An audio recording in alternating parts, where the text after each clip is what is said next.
All right, we are welcoming you, all our viewers from different platforms, from different social media handles, Instagram, TikTok, Facebook. What you're doing is highly appreciated and great.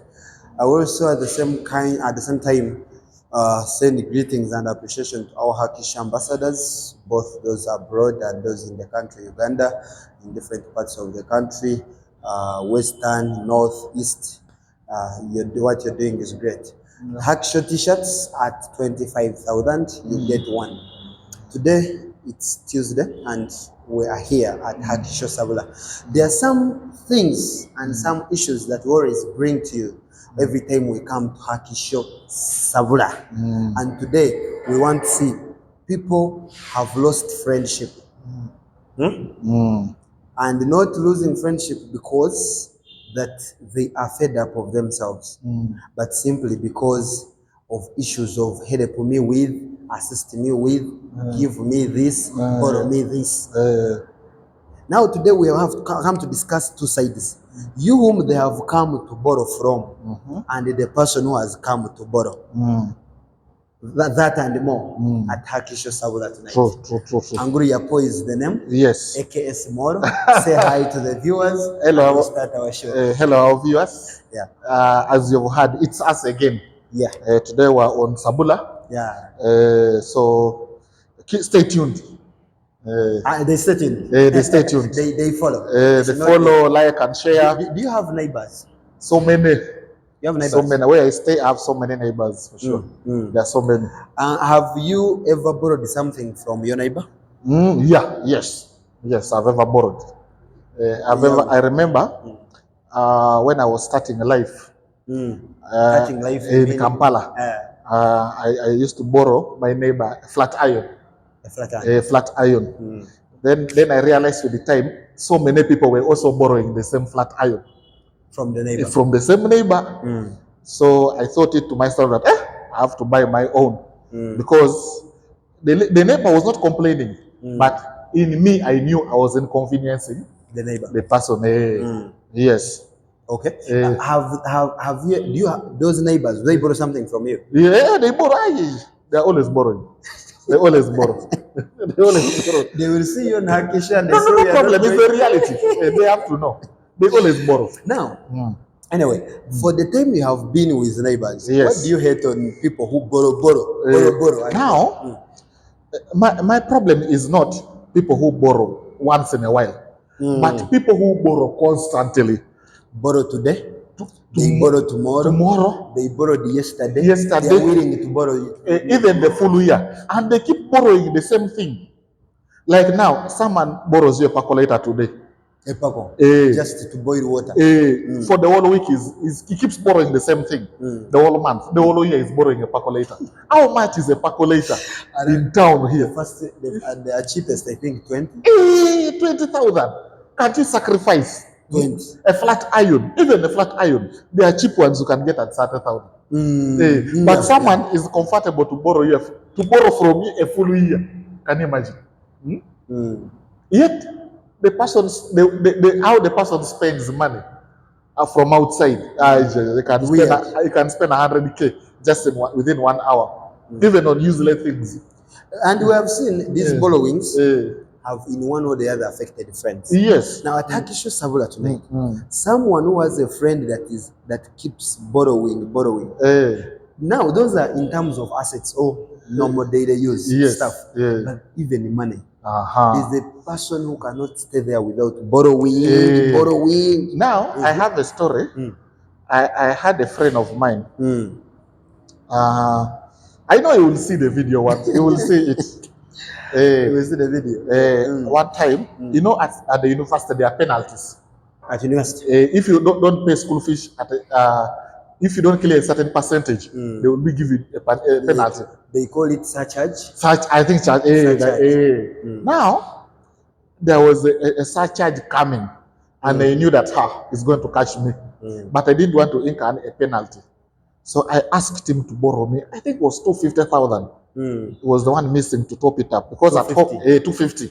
Because at home, for sure, we had failed at home. We needed the person at home needed more time to to clear, but was like, let that penalty catch you, but we'll clear. But I was like, oh, let me try my best to so that we escape this penalty. So I asked the person for 250. I told him, when I'm paying you next week, I'm going to add you even interest. I'm going to add you like a 20.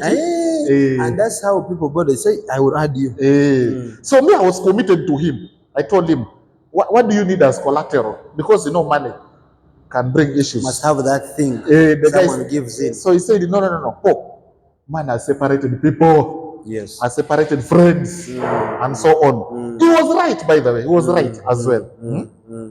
But to me, okay, I saw it as a friend of mine had money but couldn't help me.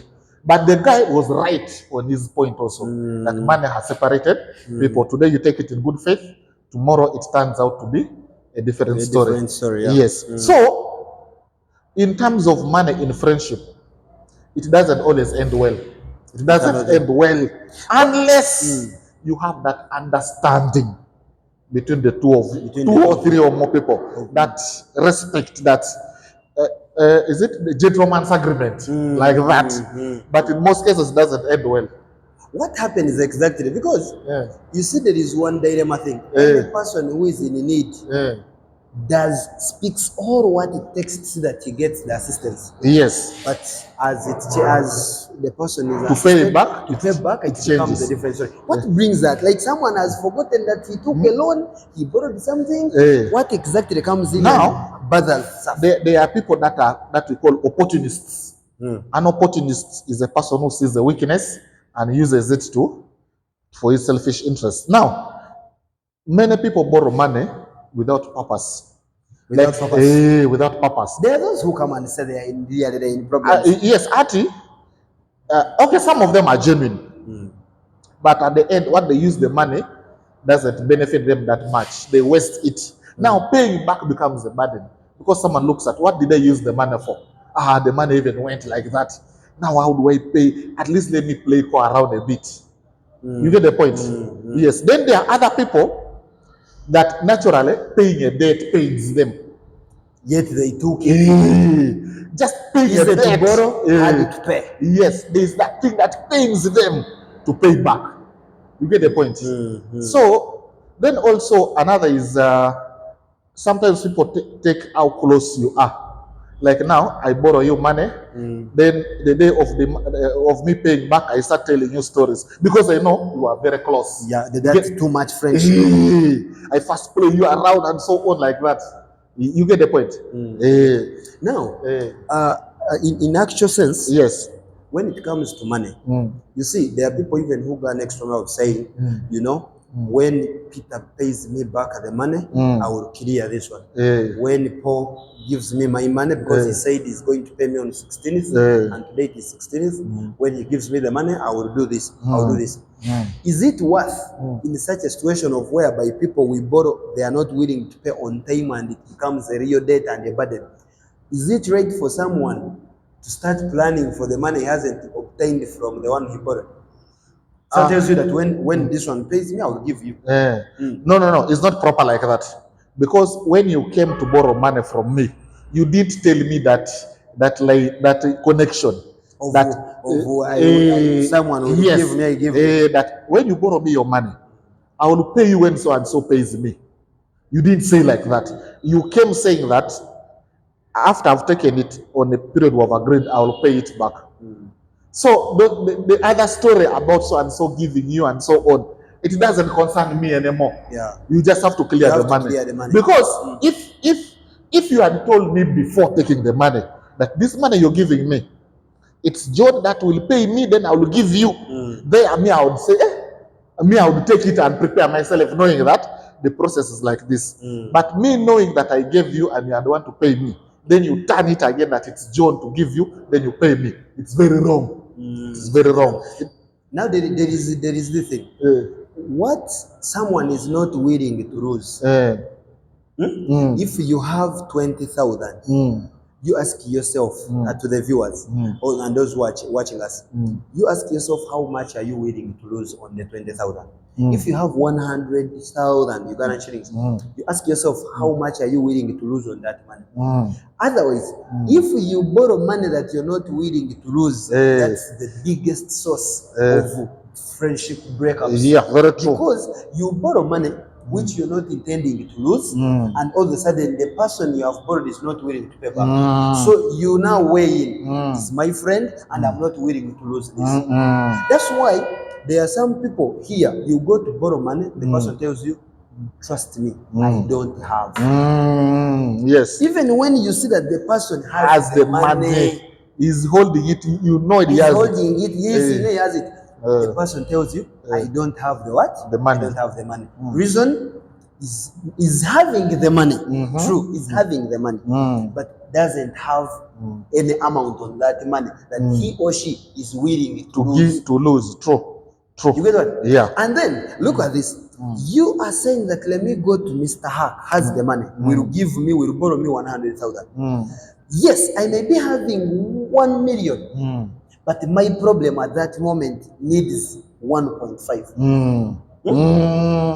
I may be having 1 million, but at that moment, my problem needs to be solved with worth 1,500,000. Now, you who is coming to borrow 100,000 from me, you also have a problem of 600,000, but you have 500,000. Hope all viewers are also watching the mathematics. That's mathematics. You're running to me because you think I have money that I will borrow you. Yet in actual sense, I'm also going to tell you that I don't have the money.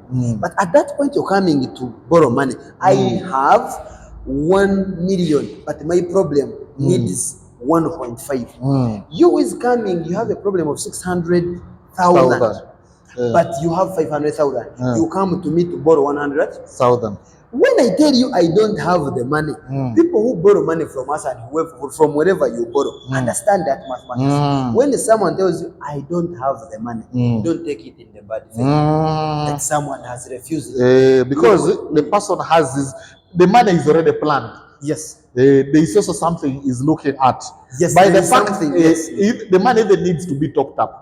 Actually, even me, I need someone to borrow me. You get? Even me, I need someone to add on you. To add me. Now, when you remove a certain percentage of that money, yes, the deficiency continues now. And now, once again, to these people who feel bad more so when we fail to help them, and because they actually think that we could have helped them, yet we can't. Look at this. You who is annoyed of me for failing to help you with 100,000. Our question is here. You with 500,000, but you're looking for someone to borrow you 100,000. The question is, if someone comes when he wants you to borrow, borrow him or her 50,000, can you? You cannot. You cannot. How am I clear? You who is annoyed of me for failing to help you with 100,000. To top up and you get 600,000, and you are annoyed of me for me having failed to help you.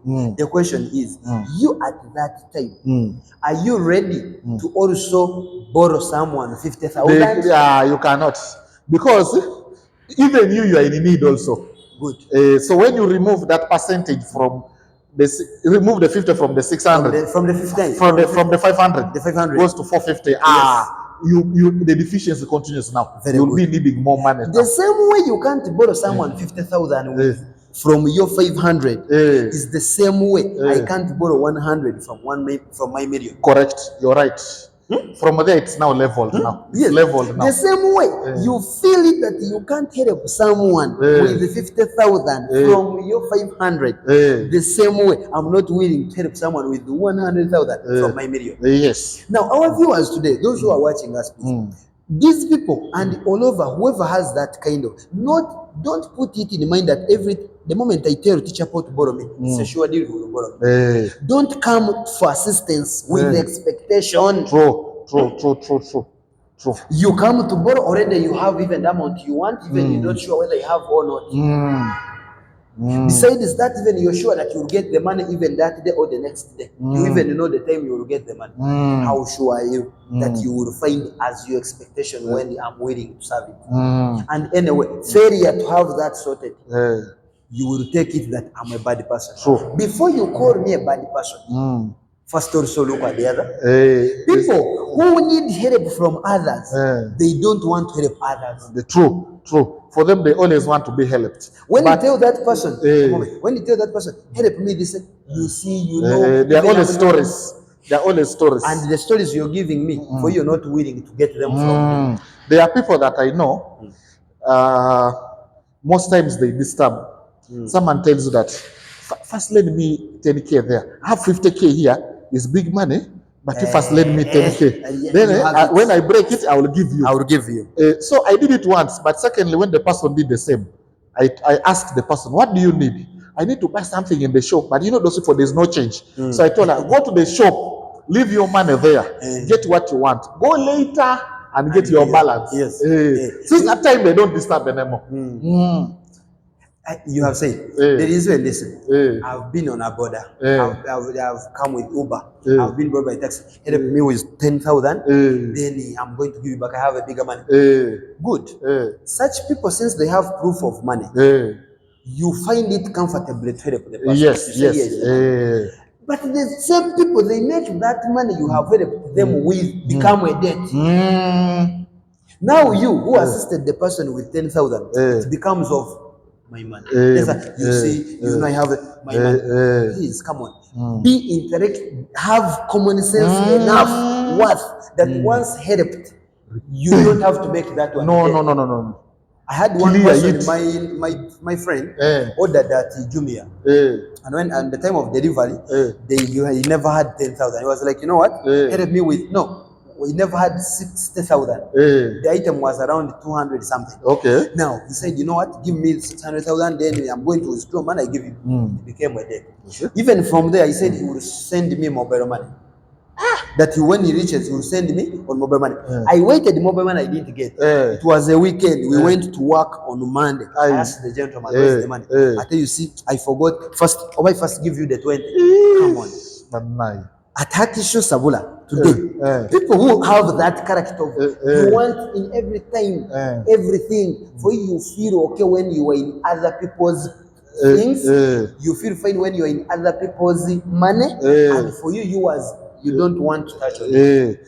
Now, I have a friend, his neighbors were disturbing him so much, all the time.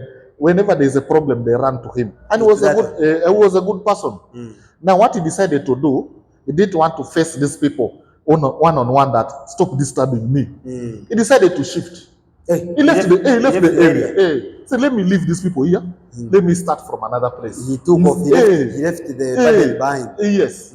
So how we treat our neighbors or how we borrow things from people should be of respect. Once the person helps you, return as expected. Even if you find before the agreed date, bring it back. Because you never know what the future holds. Also, your reputation between you and that person should remain clean. People should not know you as a person who borrows but doesn't pay back. In the same regard, if you also know that you already seek help from others, be willing to also provide. Yes. Who told you that it has to be a way in biology? That's what my biology people will help me. There is a science term of people who, is it parasitic? A parasite. A parasite. You want to depend on others, but others don't depend on you. That's a parasite. Parasitic? That's a parasite. We need symbiotic relationship. So what is symbiotic, by the way? I give you. Okay. Some people call it, you do me, I do you. You do me, I do you. Okay. Anyway, at Hakisho Savula tonight, we are looking at people who have that borrowing syndrome. Borrow me has become borrow me, assist me, help me with. Doesn't work. Anyway, I don't borrow you, I become a bad person. I borrow you, we lose the friendship. Yes. What should be done? Now, am I clear there? You're clear. I borrow you. Yes. we lose each other over that case. Or I don't borrow you. we maintain the friendship. No, I don't borrow you. I'm a bad person. I'm a bad person. So I don't borrow you, we lose the friendship. I borrow you, we lose the friendship. What should be done? Don't borrow. It's better like that. Because there is a difference between you just losing the friendship and you losing your money and the friendship also. Come again? There is a difference between we losing our friendship and me losing the friendship and the money I borrowed you also. So let me at least lose one. All at once. Friendship. Yes, because people are always there. They are always, you'll always get friends. But you losing the money and the friendship, it will always losing an item and again friendship, also. That's double loss. Double loss. So it's better just you lose the friendship and the money remains there, or the item remains there. There is one thing which really I have failed to understand. What exactly is in these borrowed items? Big clothes, someone may bring it when it's no longer there. Still, you will argue. Be what? Be money coming back. What exactly is in these things that people borrow? Now, the items that people borrow always are essential. Like now, money is essential. Yeah, it's you can't live without money. You can't. A percolator is very essential in Kampala. Quick, as you know, a flat iron is very essential. Those are simple. Yes. Neighborhoods. Now, these items, how essential they are, determines how they are returned back. For example, money. Yes, you can borrow someone money. Paying back becomes a problem because the person also needs to retain it. He is not willing to lose also. You're not willing to so the paying back becomes painful because it's an essential item. A percolator, when someone borrows it, might return when it is faulty. You get the point? A flat iron, the same thing. Sometimes people don't even return until you go and follow it up. That's when the person returns to you. So these items are so essential to the extent that people want to own them. And they don't even those people, when someone borrows, takes it as if the thing is his. Doesn't want to return. There are people, so these people assist me with the car I'm going here, assist me with the motorcycle I'm going here. It's okay. Assisting wouldn't be bad. But the problem when we assist those people, when you assist that friend of yours, they don't mind about the care. They offer how to care the item. Care about that item. Yes. Be money, be a car, be anything. Now we would not fail to assist them in case we have all we can. But the way how people treat us back. Now, before you, by the way, on those items, before you lend someone or borrow something to a person, especially an item like a car and so on, first study the person you're giving the item. Know the person very well. The person you're borrowing your car, is he a person that will take it and put bricks on the boot of your car? Make it carry or what he needs. Yes. After all, it is not his. Or do you know that there are people that can borrow an item from you and go and do something bad with it and return to you? For example, there are people that can borrow a car or a motorcycle, then go and steal somewhere. Now, when they have stolen, the plates, the number plates of the car can be captured. Now, when they return the car to you, tomorrow you are arrested that this car was you. You get the point? So you have to study know the person you're borrowing the item to also. As well as like a percolator. Your neighbor whom you're borrowing a percolator to, is he a careless person? Can he take care of it properly? What if when it comes really a person doesn't have? I remembered something. Gone are the days when we used even to borrow salt. Go to seek personally, I've also borrowed salt from my neighbors. We have always seeked for assistance of paraffin. Just paraffin. Some bit of it to light the sigil. Just for a night. Oh, the light, You get for a night just to be able to use for a night. But it is two-way. If you think you cannot manage or afford the item you think you should borrow, then once you borrow, treat it with most care. With care. And once usage is done, take it back. Immediately. Take it back. Return it to the owner. In safe mode. return Because it. someone will not be willing to help you again if like has helped you and you have not treated the thing well. No. I can't give you back. And as I've said, let's say someone will be now saying, I can't lose the item and I lose the friendship. So that's why some people have resorted to bad habits Yes. of not borrowing and not so that let me keep it like this. Better stay. Let me better stay with my item than me losing it. And even I lose you as a friend also. As a friend also. That one is better. It's better like that. So all in all, the people also who borrow items from people, you must put into consideration that that item was bought. It was bought. Someone put in his money. Put in money. And as you know, it pains everyone to put in money to buy something. It pains people. Yeah. So as you take the item, consider that as well. That this is someone's money. Treat it with attention and utmost care. And return it. Let the person not come and the person should not come and follow you. You borrowed it, you are not returning.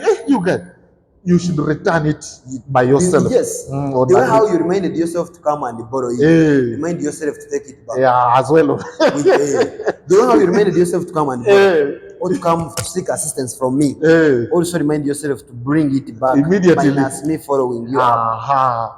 Yes. Then also, people who always borrow. Also, okay, you can be borrowing, but have a plan to get such an item also in the near future. No, some is borrowing. There are people who are borrows and even you feel, but is borrowing a disease? What is it? I think it's a disease. Yes, there is someone. For him, even when he or she has her own money, says to buy, I better borrow.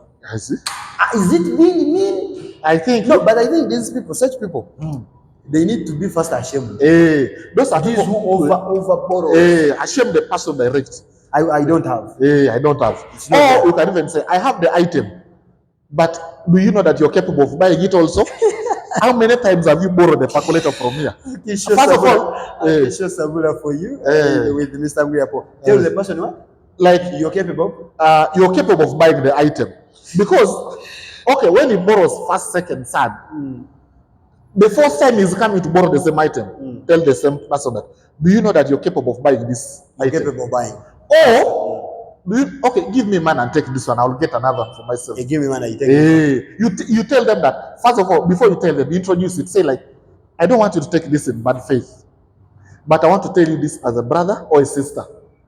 Do you know that you're capable of buying this item?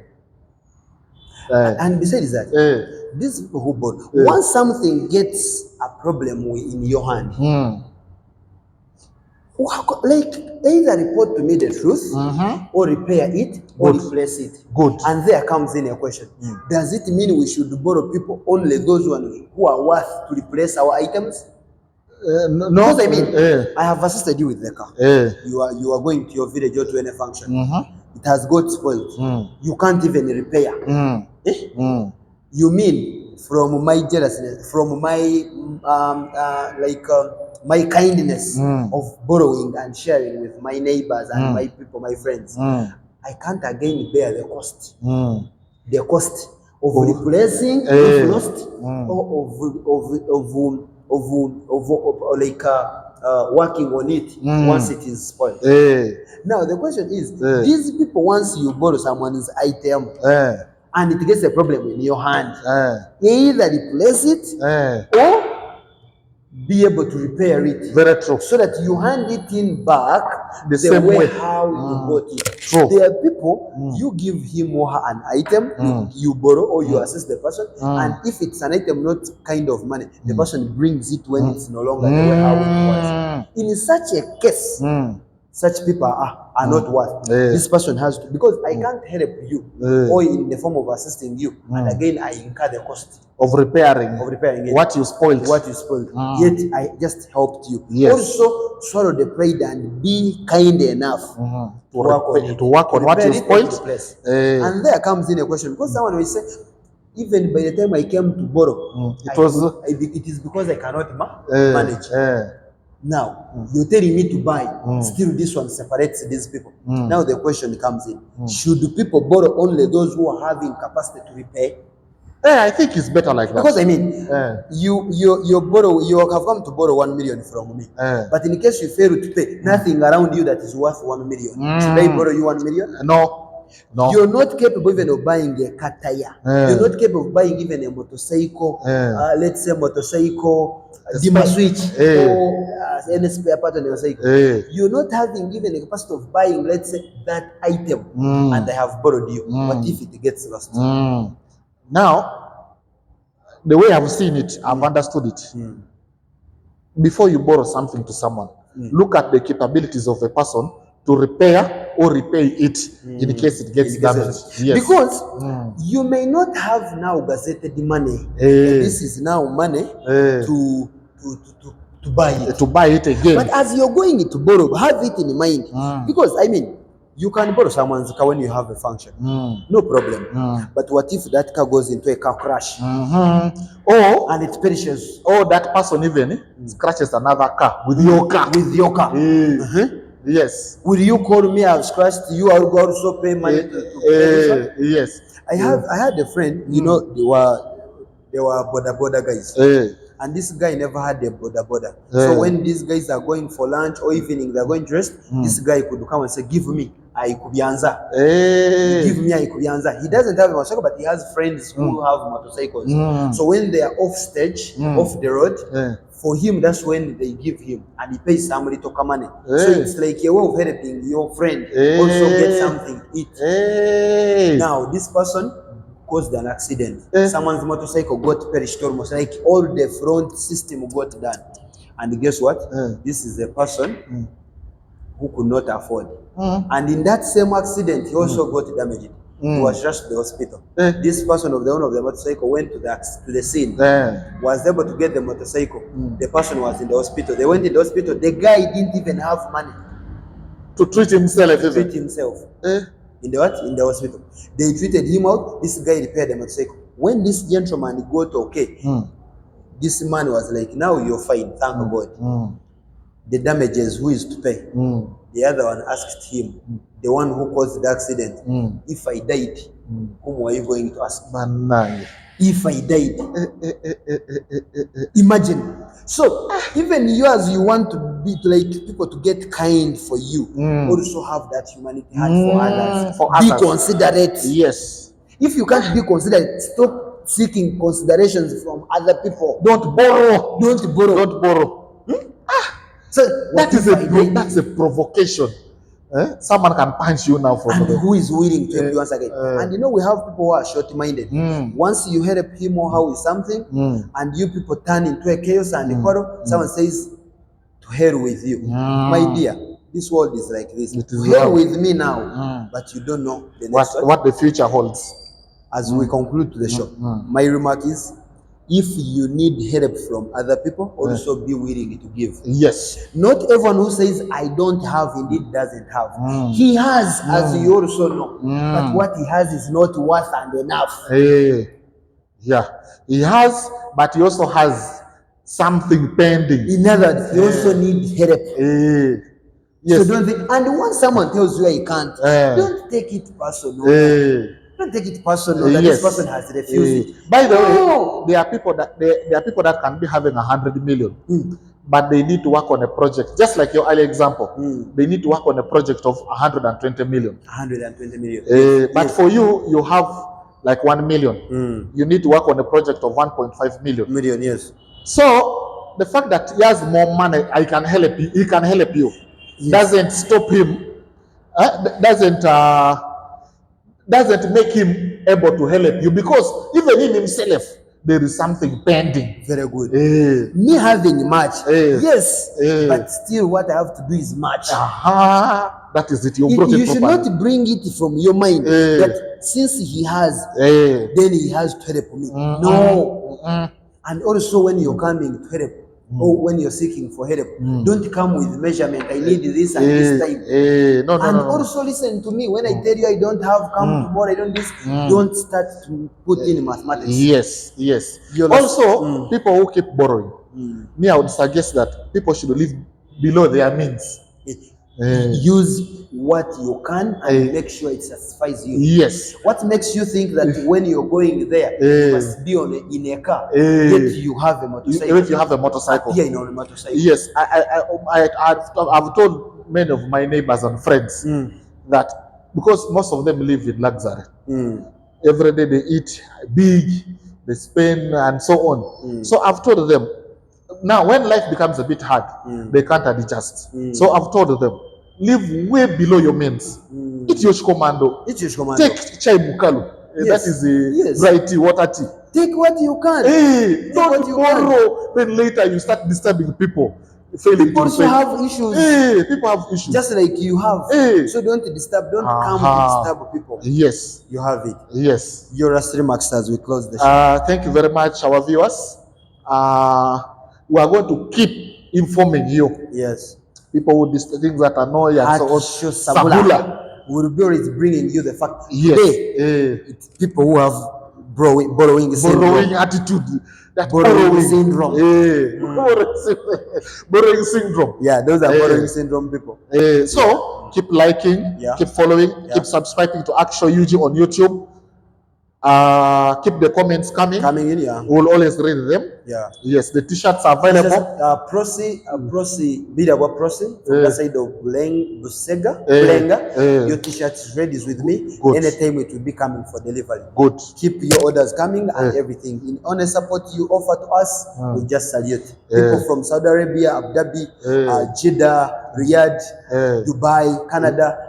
We love you so much. Good. You have made us what we are. Very soon this week, we are launching, we are now coming with Hakisho Stop Renting.